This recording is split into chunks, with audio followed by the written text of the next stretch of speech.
Hi everyone, आइए आज की इस वीडियो में हम इंग्लिश ग्रामर टॉपिक डिस्कस करने वाले हैं, जिसमें कि हम लोग सीखेंगे कि वुड बी का प्रयोग कहाँ कहाँ किया जाता है। ओके, यानी कि यूज ऑफ वुड बी आज की इस वीडियो में हम समझने वाले हैं। ठीक है, तो आइए शुरू करते हैं। ओके, देखिए वुड बी का जो यूज होता है, इस्तेमाल होता है, वो 4 तरह के वाक्यों को, सेंटेंसों को इंग्लिश में अनुवाद करने के लिए, ट्रांसलेट करने के लिए यूज किया जाता है। ठीक है, अब आइए इन सभी चारों को हम बारीकी से बारी बारी करके यहाँ पे समझते हैं। ठीक है, तो सबसे पहले हम लोग समझ लेते हैं, पहला जो है इसका यूज वो है पास्ट में अनुमान लगाने के लिए वुड बी का प्रयोग किया जाता है। ओके, जब किसी वाक्य के जरिए पास्ट यानी भूतकाल में किसी काम के होने या करने का अनुमान लगाया जाए तो ऐसे वाक्यों के इंग्लिश अनुवाद में वुड बी का प्रयोग किया जाता है। ओके, फॉर एग्जाम्पल यहाँ पर देखिए, इसका पहले हम पहचान देख लेते हैं। पहचान क्या है?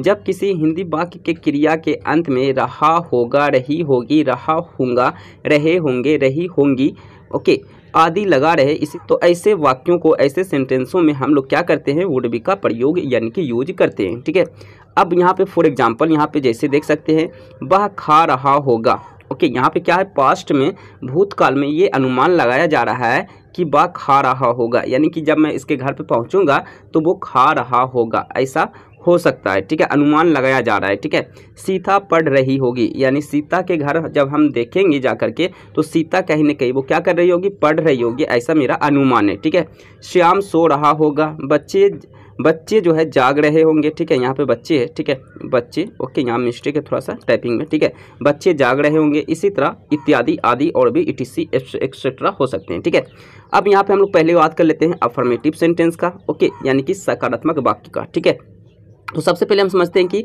सेंटेंस का जो स्ट्रक्चर होगा वो संरचना किस टाइप का होगा। ओके, इसका रूल क्या होगा? तो सेंटेंस का पहला जो होगा वो सब्जेक्ट होगा। ओके, उसके बाद वुड बी का यूज करना है, उसके बाद वर्ब का हमेशा फोर्थ फॉर्म यूज करना है, फिर ऑब्जेक्ट। ओके, जैसे ईट, एट, ईटेन, ईटिंग। ओके, यानी ईटिंग।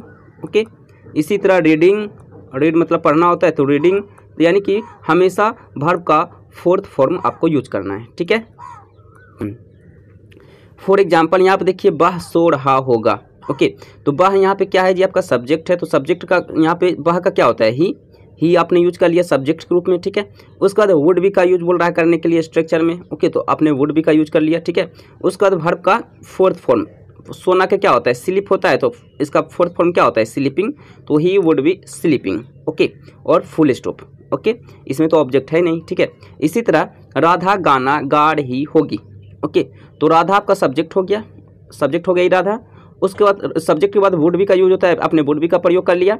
उसके बाद वर्ब का फोर्थ फॉर्म, गाना का क्या होता है?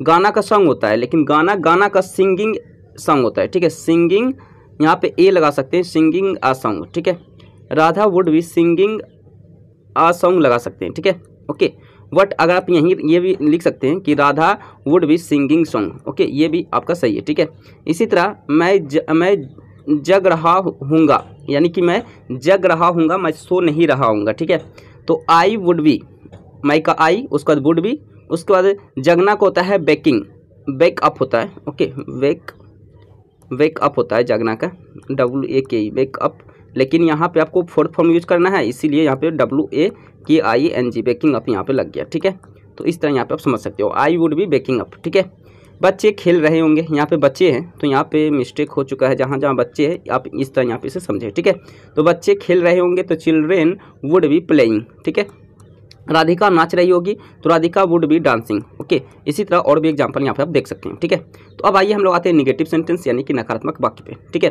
तो सबसे पहले हम समझेंगे कि सेंटेंस का स्ट्रक्चर यानी रूल क्या होगा बनाने का। ठीक है, तो इसमें भी क्या होगा? आपका सेंटेंस का सब्जेक्ट पहले आएगा, उसके बाद वुड आएगा, उसके बाद नोट आएगा, फिर बी आएगा। उसमें क्या होता था? वुड बी साथ में रहता था, अब ये वुड बी अलग अलग हो चुका है, बीच में नोट आ चुका है। ओके, फिर वर्ब का फोर्थ फॉर्म, ऑब्जेक्ट और फिर फुल स्टॉप। ठीक है, जैसे में फॉर एग्जांपल, वह सो नहीं रहा होगा, तो वह का क्या होता है जी? सब्जेक्ट आपका वह हो गया, वह का ही होता है, आपने सब्जेक्ट यूज कर लिया। उसके बाद वुड का यूज करना है, तो वुड भी आपने यूज कर लिया। उसके बाद नोट का यूज करना है, तो नोट भी आपने यूज कर लिया। उसके बाद बी का यूज करना है, आपने बी भी यूज कर लिया। उसके बाद वर्ब का फोर्थ फॉर्म, सोना का क्या होता है? स्लीप, तो स्लीपिंग हो गया, फिर फुल स्टॉप। ठीक है, इसी तरह नेक्स्ट एग्जाम्पल है, राधा गाना नहीं गा रही होगी, तो पहले सब्जेक्ट होता है, तो राधा यहाँ पे सब्जेक्ट आपका है, तो राधा, उसके बाद वुड का यूज करना है, वुड भी आपने यूज कर लिया, फिर नोट भी यूज कर लिया और फिर बी यूज कर लिया। उसके बाद वर्ब का फोर्थ फॉर्म सिंगिंग, और क्या गा रही है, गाना गा रही है, तो सॉन्ग, ठीक है। इसी तरह मैं जग नहीं रहा हूँगा, I would not be waking up, बच्चे खेल नहीं रहे होंगे। ओके, यहाँ पे बच्चे आप लोग जानते हैं यहाँ पे मिस्टेक हो चुका है। ओके, तो सभी जगह जो है मिस्टेक हुआ होगा, ठीक है। बच्चे खेल नहीं रहे होंगे, तो children would not be playing, ठीक है।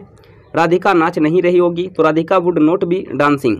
मैं गाना नहीं सुन रहा हूँगा, I would not be listening song. Okay, चलिए अब हम लोग इंट्रोगेटिव सेंटेंस पे आते हैं, यानी कि प्रश्नात्मक वाक्य पे, ठीक है। तो पहले आप लोग यहाँ पे समझो इसका जो है सेंटेंस का स्ट्रक्चर क्या होगा, बनाने का रूल क्या होगा, ठीक है।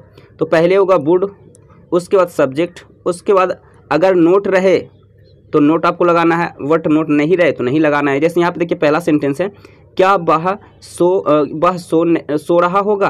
ओके, इसमें नोट नहीं लगा हुआ है, अब इसी में हम नोट लगा देते हैं, क्या वह नहीं सो रहा होगा, नहीं सो रहा होगा। अब इसमें नोट लग चुका है, तो नोट लगने की स्थिति में यहाँ पे नोट आएगा सब्जेक्ट के बाद, उसके बाद फिर बी आएगा। ओके, बट अगर यहाँ पे आपका नोट नहीं है तो इसको आप यहाँ पे क्या करो, इग्नोर करो। ओके, इग्नोर करो, उसके बाद सब्जेक्ट के बाद फौरन आपको बी लगा लेना है, उसके बाद वर्ब का फोर्थ फॉर्म, उसके बाद ऑब्जेक्ट, ठीक है। ओके, लेकिन नोट रहेगा तो आपको नोट यूज करना है सब्जेक्ट के बाद, फिर बी का यूज करना है, ठीक है। ओके, और फिर यहाँ पे फुल स्टॉप नहीं होगा बल्कि क्वेश्चन मार्क होगा। क्या होगा जी, क्वेश्चन मार्क होगा, ठीक है। ओके, चलिए, क्या वह सो रहा होगा, वुड ही बी स्लीपिंग। पहले क्या बोल रहा है यूज करने के लिए, स्ट्रक्चर देखिए आपका, वुड, उसका सब्जेक्ट यहाँ पे क्या है, बा का ही होता है, उसका बी, क्योंकि इसमें नोट तो है नहीं कि यहाँ पे नोट लगेगा, ठीक है। तो यहाँ पे नोट का कोई यूज नहीं होगा, ठीक है। तो यहाँ पे नोट सेंटेंस में नोट का सेंस है ही नहीं, ठीक है। तो इस तरह यहाँ पे आपको नोट नहीं यूज करना है, उसका बी यूज कर लिया, फिर वर्ब का फोर्थ फॉर्म स्लीपिंग, ठीक है। क्या राधा गाना गा रही होगी, तो would Radha be singing song. Okay, इसी तरह अगर जब हम इसको निगेटिव में लाते हैं, तो क्या राधा गाना नहीं गा रही होगी, तब यहाँ पे राधा क्या हो गया आपका सब्जेक्ट, तो सब्जेक्ट के बाद फौरन नोट लगता, उसके बाद बी लगता, ठीक है। यानी इसका सेंटेंस बनता वुड राधिका। ओके, यहाँ पे देखिए मिस्टेक हो चुका है। ओके, यहाँ पे मैंने राधा लिखा और राधिका से मैंने सेंटेंस बनाया, ठीक है।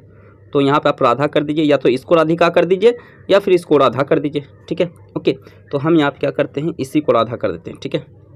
इसी को क्या करते हैं, राधा कर देते हैं, ठीक है। ओके, तो would Radha be singing song. Okay, अगर इसी में नोट का सेंस रहता कि क्या राधा गाना नहीं गा रही होगी, तो वुड राधा नोट, उसके बाद फिर बी, उसके बाद सिंगिंग ए सॉन्ग, ठीक है, तब इस तरह बनता, ठीक है। इसी तरह क्या मैं जग नहीं रहा हूँगा। ओके, तो अब यहाँ पे देखिए इसमें नोट का सेंस है, तो would I not be walking up, ठीक है। क्या बच्चे खेल नहीं रहे होंगे, तो would children be playing. Okay, क्या राधिका नाच नहीं रही होगी, तो would Radhika not be dancing. क्या मैं गाना सुन रहा हूँगा, would I be listening song. Okay, इसी तरह अब हम लोग नेक्स्ट इसका यूज पे आते हैं। ओके, नेक्स्ट इसका जो यूज है, रहेगा, रहेगी, रहेंगे में भी हम लोग वुड बी का यूज करते हैं, ठीक है। जब किसी हिंदी वाक्य के अंत में रहेगा, रहेगी, रहेंगे लगा रहे, तो ऐसे वाक्यों को ट्रांसलेट करने के लिए, इंग्लिश ट्रांसलेशन करने के लिए हम लोग वुड बी का यूज करते हैं। ओके, साथ वर्ब के तीसरे फॉर्म का यूज करते हैं।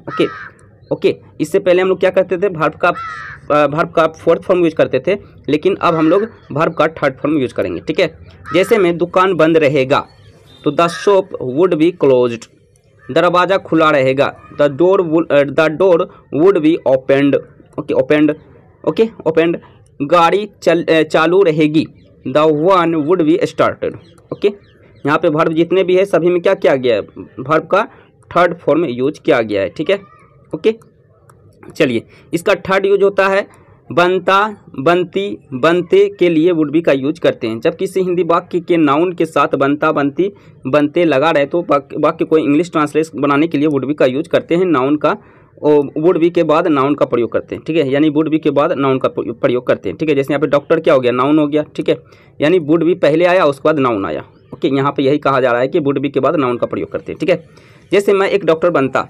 ओके, मैं एक डॉक्टर बनता, यानी वो कह रहा है कि अगर मैं अपनी ज़िंदगी में कुछ मेहनत और कर लेता तो मैं एक डॉक्टर बन जाता। ओके, मैं एक डॉक्टर बनता, तो I would be A doctor. Okay, तुम शिक्षक बनते। Okay, you would be a teacher. Amit एक अच्छा व्यक्ति बनता, तो Amit would be a good man.